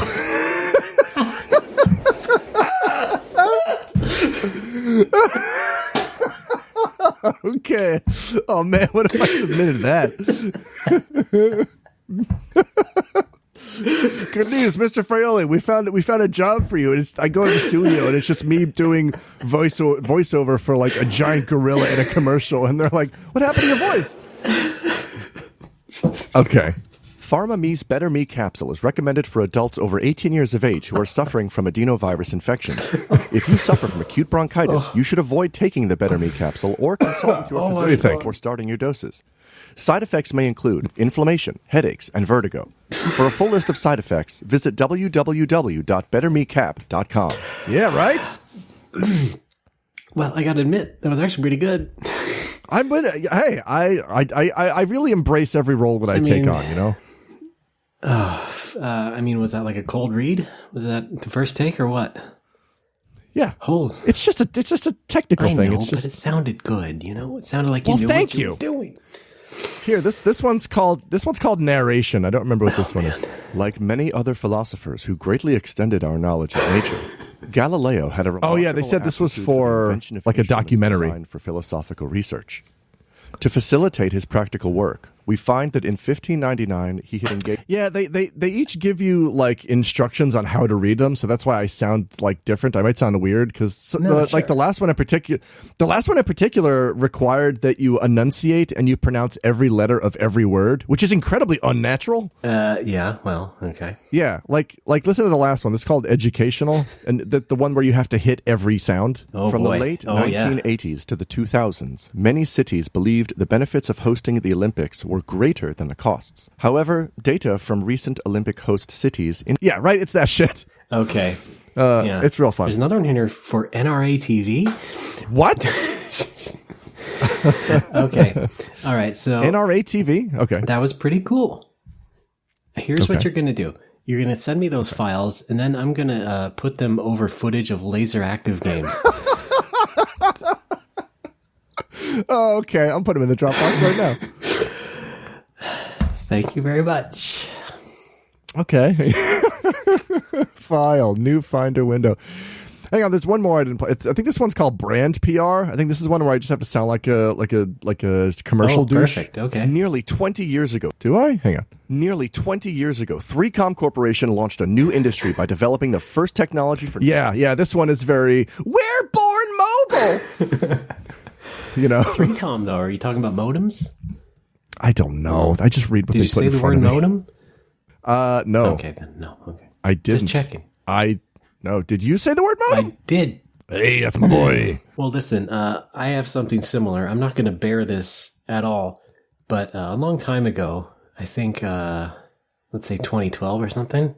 Yeah. I applied for a website that had done like some sort of fancy like channel guide on TV, and I guess they were the preview channel. No, see what's on. I forget the exact nature of the thing, but they were doing like a video show where people would talk about, where a host would talk about TV, you know, a talking head type person.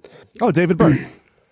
And this was in my last apartment, you know, the tiny apartment. You remember that? Oh yeah, where you crank the fucking AC all the time. No, that was your apartment. That was because you made me do it. I didn't. You piece of shit. You what? Hi. No, I'm just saying my apartment didn't have AC. I just had a giant fan that I had on the window, and it was cranked the whole time, and I was freezing. Yeah, it was great. Anyway, I sat at my desk at that tiny thing, and with a desk lamp tilted up and pointed at my face, and tried to do some sort of presentation type thing. And apparently, it wasn't good enough. They never wrote back. But so I did. Okay, let's hear that. No. But occasionally I will come across the thumbnail of it as I'm browsing my cloud drives and stuff, and just like, oh, let's get out of this folder. Yeah, I've got things like that. I've got projects like that where I'm on an old laptop and I'll just see the thumbnail of my dumb face for a thing I recorded. I'm like, ugh. Exactly. That sort of thing. Why do I still have this? Why is this not deleted? I'm not even sure I was given like material to read from. I think I had to make it up or something. What? Yeah, right off the dome? Or, yeah, I wrote it beforehand. You know, it was one of those things where we'd like a sample of you doing this and this and this, but they didn't really give me any context to it. Anyway, I think that site actually quite tanked, so. Oh, yeah. Okay. Probably wouldn't have been a good job anyway. I went to the site for the woman who contacted me. It's careerbank.jp if you want to check that out. It seems legit, so I don't think it's a scam, but I'm not giving them my bank info until I've actually done some work. Right. Well, let me know how it goes, and then maybe I'll run away to Japan and become a Talento. Do it. Let's be Taranto together. She also asked me what my rate was, and because I've never done this professionally, I don't have one. Fortunately, they have a base rate that they throw out, because I was researching like, oh God, what number do I give? If I give one that's too small, that's bad. If it's too big, that's bad. And fortunately, she just replied with like, yeah, so our default rate is 7,000 yen per hour. I'm like, oh, that's good. That's fine. That's okay. I'll take that. Oh, okay. Well, maybe don't jump at that, because that's like negotiation. You should maybe. Well, I'll negotiate later. I'm trying to get my foot in the door. Because I don't have a resume. Because she said like it helps us a lot if you've done this before for major companies like NHK or anything, like any voiceover work at all. And I'm like. And I'm like, well, I don't have a work history. I don't have a voiceover resume. I did voice acting. I did incidental voices for a game that I don't think came out. And I was an extra in a movie where I don't speak. So that's all I got. That's my experience working with creative projects. But yeah, if anybody needs voiceover work, me and Ray we're on the job. I didn't say I was, but I guess I am. Yes, you just did. You said yes. You said people. Yeah, okay, fine. What did I say? What? I mean, okay, fine. You said we're a team. We got to do this together. Check it out. You're making a game, and you've got like a bumbling two-headed character. That's me and Ray. You've got two sassy bitches on the volleyball team. That's me and Ray. I think I'm more comfortable just doing the sort of benign sort of narration type things. I don't need to be like a character. Two hot-headed fighter pilots played by Tom Hanks and Val Kilmer. That's me and Ray. Top Gun Maverick. We can do whatever you want. Sounds like you just want to play volleyball. Yeah, I know. Need to get out on the beach, man. Can't take this isolation. I gotta get down. I gotta hit some vol. Man, you mentioned that she mentioned NHK. It would be killer if this led to you being like a presenter on NHK World or something. Oh, that would fucking rule. They have a great stable of awkward foreign presenters on the network. Oh, I can do that. I can do if one of my previous employers famously described me as the most awkward person she's ever met, and I want to spread that. I think knock it out of the park. I think I can do good things with that. I'll tell you what, there's like, and you know what? There's a comedian in Tokyo, like a British guy. He like writes a column for Famitsu, but he's also on an NHK World drama as like a bumbling, goofy dad. Yes, Bumble Dad. Yeah. It's like a 10-minute episode drama. It's weird. But anyway, yeah. I'm just saying, you could, Annie looks like you, sorta, tall, glasses. Hey. Face. Yeah, I do very much fall into that archetype of nerd who moved to Japan. Right. And is still like just kind of awkward and dumb. Yeah, and you wear shorts all the time, so that helps. Yeah, shorts all the time, glasses, beard is a big one. I think the person like the patient zero for that, the proto Japan nerd, not chronologically, but like in terms of visual appearance, is absolutely Atsugiri Jason. He's like he is the Japan nerd. And he has owned it, and he's made a very successful career for himself, and good for him. That dude used to annoy me, and now I kind of admire him. I think good on him. Well, you got to respect the hustle. However, has he shown up lately? Where is he? No, but that's one of the reasons. Like he said, like he did an interview years ago where he's just like, yeah, I wanted to dabble in comedy. I did it. I made some money, and I got out, and I still run. I have my tech company. Like that's my main thing. Yeah. That's what I like doing. Yeah. Because I think he was very, very aware of how annoying he was to foreign viewers. Sure, he understood the nature of the beast essentially, and so and good on him. Like he's not dumb. He's like, I want to be on TV and do a funny thing, and I did. I'm not here to stay. I'm not going to wear any funny suit jackets. Just get me in and out. No, lordy. Or wear fake bondage gear. What? Like that, hard gay. Oh, yes. Razor Ramon HG, yeah. Wow. Quickly dropped the Razor Ramon for reasons you can probably guess. But. Yeah. Well, that's fun. What was I going to say? I was going to say something. I forgot what it was. Yeah, anyway, contact me and Ray. We'll do voiceovers. We'll do whatever you want within reason. Yeah, I mean, I'm not like here to agree to everything full stop. I'm just like... I mean, look, if you want to give us each a couple $1,000 and have us just re-record all the dialogue from Star Wars Episode 4: A New Hope, we'll do that. I mean, yeah, probably. Right, for enough money, we'll take the list of characters, we'll cut it in half. I hope I get Chewbacca. It'll be fun. Yeah, because I can't roll my R's, so I think you would be a good Obi-Wan. Sure. I mean, yeah. Throw out some of his famous lines right now. Now that's the name I haven't heard in a long time. That's pretty good. Although he kind of sounded like a weird elf, like an elf that just got out of the dentist. That's as good as I can get. Take it or leave it. I'll take it. Hey, I mean, no, really, you've heard me already. I do the bumper at the start of the episode for the green light. That's true. That's me. That's true. That's good. It's good. Holy shit! Wait a minute, though. Speaking of Star Wars, have you ever seen the original footage of the Darth Vader when Darth Vader was voiced by the guy in the suit? Maybe. I don't remember it if I did. Yeah, like before they dubbed in James Earl Jones. Like a cranky English guy, right? It sounds like a prototypical nerd who moves to Japan. Oh. That's what that voice is. It just sounds like a nerd who can't act, and they just got him because he looks like a Gaijin Darth Vader. All right, Atsugiri Vader. Yes, please. Episode title, please. Yeah, I thought you were going to say that. Yeah, I thought the same thing as soon as it left my tongue. All right. That's a strong call. It's happening now. It's happening live. The Grand Nationals of Sandcastle building preview. Well, that was a delight listening to those. That was fun.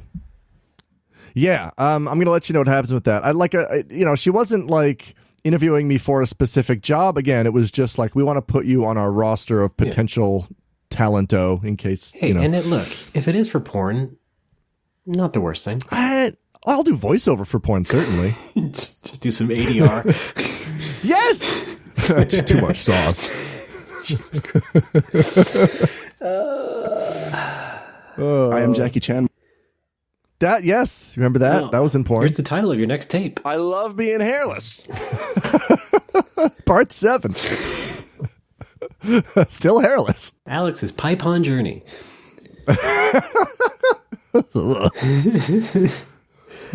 Mitchell. Well, it's been fun. Should we wrap this up? Oh, I'm not so sure now. We've had so much fun here at the end of the show. I know. I feel like my coffee just kicked in. Hold on. Yeah, I guess your coffee did just kick in, but you were yelling at me the rest of the show, so maybe that's fun. Maybe it's just your natural caffeine, just your body caffeine, in your pituitary gland or something. That's what's in there, right? Patooey.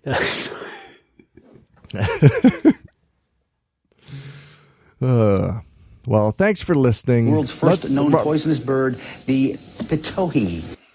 That's not right, but I'll take it. Andy!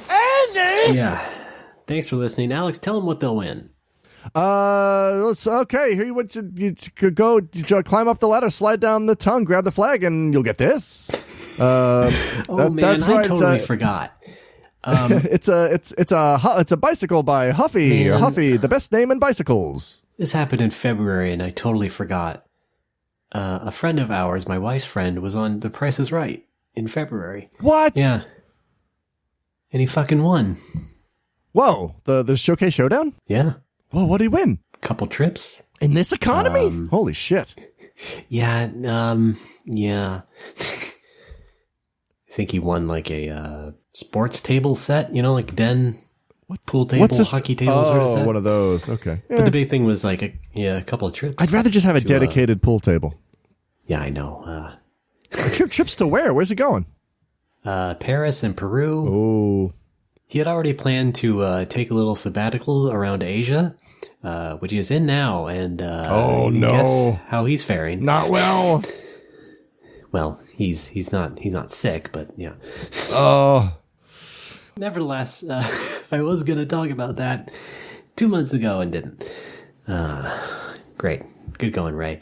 into the show now. What's up? Website. Yeah, this has been No More Whoppers. Go to our website, nomorewhoppers.tumblr.com. You can find our donate button there to give us money in one of a dozen ways we'll be covering throughout the rest of this segment. Our Facebook page, facebook.com/nomorewhoppers. You can send us over nerds, which are stories, brief and funny stories about nerds you have encountered in real life or have been. You know what? It's too bad we're all inside because you could have went to a midnight launch of Final Fantasy VII. I bet you could have had some over nerds there. Oh, yeah. But it's not to be. But our Twitter is No More Whoppers. We're on Twitter individually. Alex is what? Hi, I'm Patui. That's Pitohui.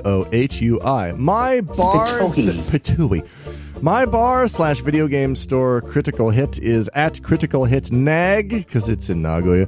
And we're nagging you to support the bar. Yes, please. Yes, there's a bar overheard account, which is at OOCCHQ. Some funny stuff there. And if you want to support me through this horseshit hailstorm, you can go to patreon.com/14in14. That's XIVIN14. YouTube. The Horseshit Hailstorm was a great shoot 'em up. Thank you. I am on YouTube making my content at the username is Hooded Patui, all one word. I said I was going to go ham on 14 and 14, and I'm trying to, but it's a lot harder to use copyrighted material on YouTube than it is on a podcast. Mm-hmm. I've already received one copyright strike on a video. I'm just going to try to keep it strictly to gameplay unless I can slip something in that I know is public domain, which I've done here and there. But please watch it. I think it's funny. I'm playing FF14. I'm just not good at FF14, and I'm doing fights where I forget mechanics. I don't know what to do, and I'm letting my whole team down to come on that journey with me. Won't you? Thank you.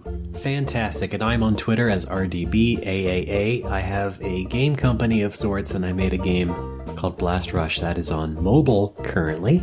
And you can see all that at bipedal.dog. That is the name of the company. Not without the dot, though. You know all this. You would listen to the show every time.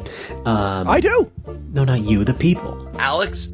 It's always the same people. Anyway, what else? Oh, and we sell No More Whoppers shirts on our website as well. You can give us money through buying a shirt as well, and that'll be fun. And did I say as well too many times? Yes. Well, Alex. Hi. Been fun, hasn't it? It has been fun. It will continue to be fun. We wish you well in your acting career. Thank you. Check it out. Wuhan. That's my character, COVID Al Pacino. Wonderful note to go out on. Thank you so much. Once again, thanks for being a good sport. Everybody else, all right, keep your nose clean. For real. And we'll see you next time. Gold subscribers, stick around till after the show. We're all just gonna sit down, have a nice glass of wine, talk about what we're up to. Maybe kiss a little. No. Like I had the MST3K Mitchell and Pod people on VHS and The Brain That Wouldn't Die. Yeah, I know. And I wore those tapes out and I have them memorized. And like at work, I'll just say lines of those mid-conversation, not remembering that, oh, nobody else in the fucking room knows what I'm talking about. So I just look like I'm insane. Just Ray and that's it. Yes, like somebody walks in the bar and the first thing I say is, hello, public sector, and no response. And I'm like, that's funny. Why did... Oh, you don't know what I'm talking... Well, okay, fine. Thank goodness you have a podcast to do the exact same thing to at least 1,000 people. Good.